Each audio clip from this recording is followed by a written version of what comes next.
अस्सलाम वालेकुम guys, logics with Hamza YouTube channel के ऊपर आपको वेलकम करते हैं। आज हम एक सिंपल सा प्रोग्राम करने लगे हैं जावा के अंदर, जिसके अंदर हम स्विच स्टेटमेंट यूज़ करके डिफरेंट ऑपरेशन परफॉर्म करेंगे। सिंपली एक सिंपल कैलकुलेटर जो है हम बनाएंगे, जिसमें हम यूज़र की मदद से कोई भी जो है तो एडिशन, सब्ट्रैक्शन, मल्टीप्लिकेशन करेंगे। तो हम प्रोजेक्ट का नाम भी कैलकुलेटर रख लेते हैं कि हम एक सिंपल सा कैलकुलेटर बनाने लगे हैं। तो उसके बाद हमने प्रोजेक्ट को नाम दे दिया। उसके बाद हमारे पास ये सिंपल जावा का इंटरफेस आ गया। हम चाहते हैं कि स्क्रीन थोड़ी सी वाइड हो जाए, उसके लिए हमने प्रोजेक्ट पर क्लिक करके इसको वाइड कर दिया है। अब हम चाहते हैं कि हम इसके अंदर जो है तो ये हमारे पास जावा के अंदर कैलकुलेटर बनाया जाएगा। तो इसके अंदर हम क्लासेस और ऑब्जेक्ट्स को यूज़ करेंगे। क्लासेस और ऑब्जेक्ट्स को यूज़ करके ही हम जो है तो यूज़र से जो है तो इनपुट ले सकते हैं कोई भी दो नंबर। अब हमने यूज़र से इनपुट लेने हैं, तो उसके लिए सबसे पहले हमारे पास हम कहेंगे कि input we want to create a simple calculator for arithmetic. तो यहाँ पर मैं SOUT लिख के ये पूरा सिंगल लाइन मेरे पास प्रिंट हो जाएगा। एंटर करेंगे तो उसके बाद मैं ये यहाँ पर लिखता हूँ कि we want to create a simple calculator, कि मैं एक सिंपल सा हम कैलकुलेटर बनाने लगे हैं। उसके बाद हम क्या करेंगे कि हम यूज़र से दो नंबर इंटर करेंगे, enter first number, enter second number, फिर उनके ऊपर ऑपरेशन परफॉर्म करेंगे। Enter first number and then enter second number, enter SOUT के अंदर लिखना है हमने, इस कोड के अंदर इंटर सेकंड नंबर। लेकिन यहाँ पर हमने ये तो सिंपल हमें प्रिंट होकर डिस्प्ले होगा एज इट एज, लेकिन असल जो काम करना है वो हमने यूज़र से इनपुट लेनी है। और अगर हमने यूज़र से इनपुट लेनी है फॉर एग्जांपल, तो हमने कोई भी इंटीजर टाइप लेना है बिलफर्ज। तो int a is equal to, हमने कोई भी इसको ऑब्जेक्ट का नाम देंगे, तब आगे हम सिंगल कोड लिखेंगे, तब हम यूज़र से इनपुट ले सकते हैं।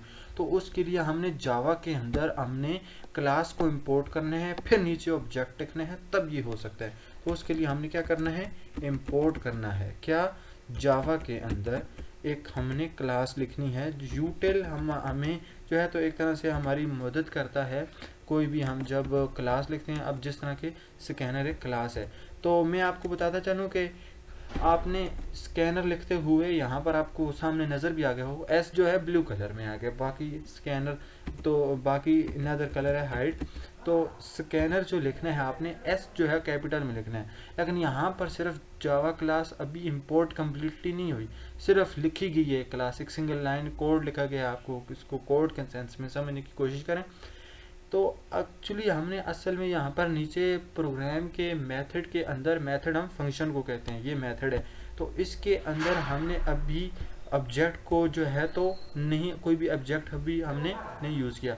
जब हम कोई भी ऑब्जेक्ट दे देंगे उसके बाद ये हाइड ख़त्म हो जाएगा, बल्कि उसको कोई ना कोई मेमोरी मिल जाएगी। फॉर एग्जांपल हम स्कैन नाम का ऑब्जेक्ट दे देते हैं, तो अब यहाँ पर आप देखिए ये जो हाइड था वो ख़त्म हो गया। स्कैन देने के बाद उसके बाद हम इसको न्यू कर देते हैं कि ये हमारे पास न्यू ऑब्जेक्ट है। स्कैनर को फिर कैपिटल में लिखना है।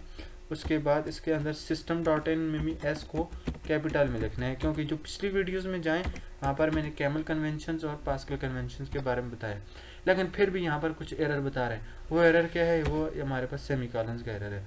और उसके बाद हमने यहाँ यूज़र से दो नंबर एंटर करने थे, तो यहाँ पर भी अभी तक एरर दे रहा है कि यहाँ से आके आपने कंप्लीट नहीं लिखा हुआ।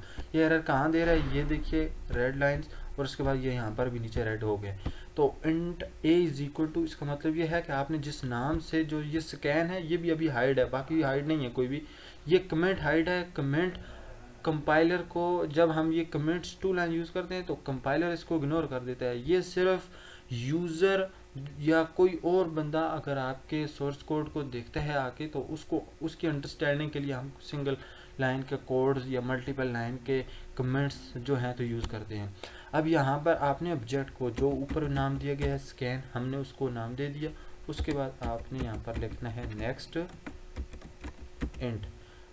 ये इंटीजर टाइप यूज़र से एक दफ़ा हमने ले लिया, अब यहाँ पर जो स्कैन हाइट था वो ख़त्म हो गया। इसी तरह ही आपने इसी लाइन को कंप्लीट कंट्रोल सी से कॉपी करो और यहाँ पर आके इसको पेस्ट कर देना है। तो अब यहाँ पर एरर आ रहा है कि एक जैसे दो नाम नहीं हो सकते, लिहाजा इसको दूसरा नाम देते हैं बी। अब देखिए हम यूज़र से 2 नंबर इंटर करके सिर्फ इंटर करा सकते हैं। राइट क्लिक करके हम इसको रन करते हैं कि क्या हमने यहाँ तक जो है जो कोड लिखे हैं, जो क्लासेस यूज़ किए हैं, जो ऑब्जेक्ट्स यूज़ किए हैं, क्या वो ठीक हैं।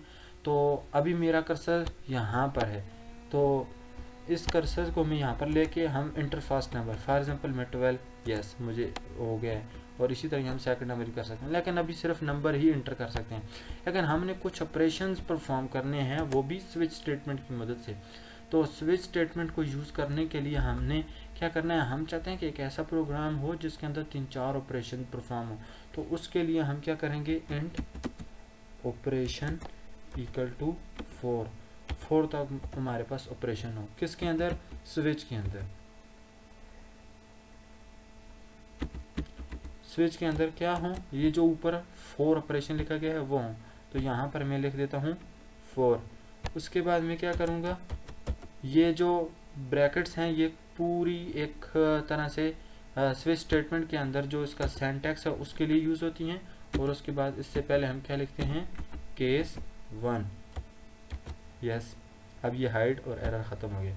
उसके बाद लेकिन अभी कंप्लीट नहीं हुई बात, इसलिए एरर आते रहेंगे। अब ब्रेक, इसी तरह हर एक के आखिर में ब्रेक लगेगी, हर स्टेटमेंट के लिए आखिर में। तो ये हमने 4 ऑपरेशन करने हैं, तो कंट्रोल सी से इसको कॉपी करके हम इसको एक दफ़ा, इसके बाद दूसरी दफ़ा, इसी तरह हमने इसको 4 दफ़ा यही सिंटैक्स के साथ यूज़ करना है। तो ये हमारे पास चौथी दफ़ा। लेकिन यहाँ पर हमने कुछ नंबर्स को या कुछ जो ऑपरेशन परफॉर्म करने हैं वो करने हैं ना, तो उसके लिए हम क्या करेंगे, हम चाहते हैं कि फॉर एग्जांपल मैं यूज़र से मैंने एक नंबर ए इंटर कराना है, एक नंबर बी इंटर कराना है, और उनको आपस में मैं चाहता हूँ पहले ऐड कराऊँ। तो उसके लिए a+b लिख दूँगा। लेकिन a+b से बात काम नहीं चलेगा, हमने इसको किसी के इक्वल भी लेना होगा। तो मैं यहाँ पर लिख लेता हूँ कि टोटल के इक्वल ले लेते हैं। लेकिन जब हमने टोटल लिखा तो ये कंप्लीट रेड में आ गया, कि मतलब टोटल इससे पहले कहीं इनिशियलाइज ही नहीं था। तो यहाँ पर हम चाहते हैं कि हम टोटल को पहले कोई नाम दे दें, इंट to, और इसको हम इक्वल टू 0 कर देते हैं। मतलब हमने टोटल को पहले डिफाइन कर दिया एक तरह से। 0 का मकसद कुछ नहीं था यहाँ पर 1 भी लिख सकते हैं आप, लेकिन 2 ना लिखेंगे क्योंकि फिर आपके ऑपरेशंस में प्रॉब्लम आएगी। जब आप 2 लिखोगे तो वो टोटल करके आपको फिर सही से रिजल्ट नहीं देगा। तो इसी तरह ही आपने यहाँ पर इनिशियलाइज इसलिए किया कि जब आपने यहाँ पर टोटल लिखा था तो कंपाइलर कह रखा था कि टोटल नाम की चीज़ तो इससे पहले कभी डिफाइन ही नहीं हुई, उसको इनिशियलाइज ही नहीं किया गया। अब यहाँ पर हमने उसको इनिशियलाइज कर दिया। इसी तरह ही आपने टोटल मल्टीप्लाई के लिए भी लिखना है, इसी तरह ही आपने सब्ट्रैक्ट के लिए भी करना है। इसके सेकंड में हम जो है तो सब्ट्रैक्ट के लिए कर देंगे। इसी तरह ही हम केस थर्ड के अंदर जो है तो मल्टीप्लाई के लिए कर देंगे, और इसी तरह ही जो केस 4 है उसमें हम डिवाइड के लिए कर देंगे। सिमिलरली अब हमने सबको एक जैसे नाम दिए हुए हैं। इस केस 1 ठीक है, लेकिन हम इसको केस 2 दे देते हैं। सबको यूनिक नेम होना चाहिए, लेकिन फिर भी एरर दे रहे हैं, तो हम इसकी थोड़ी सी स्पेस दे देते हैं। अब ये शो रहा है कि ये कीवर्ड है जो कि कलरफुल हो गया है। अब इसी तरह ये भी कीवर्ड है। तो ये छोटी छोटी चीज़ें जो कि आपने इग्नोर नहीं करनी, वरना आप अटके रहेंगे। इसी तरह ही इसको केस 3 का नाम दे देते हैं, और उसके बाद इसको हम एक अलग नाम दे देते हैं 4। लेकिन स्विच स्टेटमेंट के अंदर एक और चीज़ होती है जो आखिर में, कि अगर आपके पास 2 नंबर आपने इंटर किए हैं वो मल्टीप्लाई हो सकते हैं, 2 नंबर आपने कुछ और इस तरह के इंटर किए आप सब्ट्रैक्ट करना चाहते हैं वो भी हो सकता है, इसी तरह मल्टीप्लाई भी हो सकता है। लेकिन अगर आपने कोई ऐसा नंबर इंटर कर दिया है कि जो अब a+b, अब वो तो या @ +# आपने लिख दिया, तो वो तो कुछ चीज़ नहीं है ना। तो उसके लिए भी एक कीवर्ड यूज़ होता है डिफ़ॉल्ट। तो हम उसको हमारे पास जब इस तरह का रिजल्ट आएगा वो डिफ़ॉल्ट के अंदर जो है तो डिस्प्ले होगा। तो हम यहाँ पर हमारे पास ताकि आ जाए नॉन आ जाए, हमारे पास कुछ भी ना डिस्प्ले होके आए। तो उसके बाद अब हमने क्या करना है,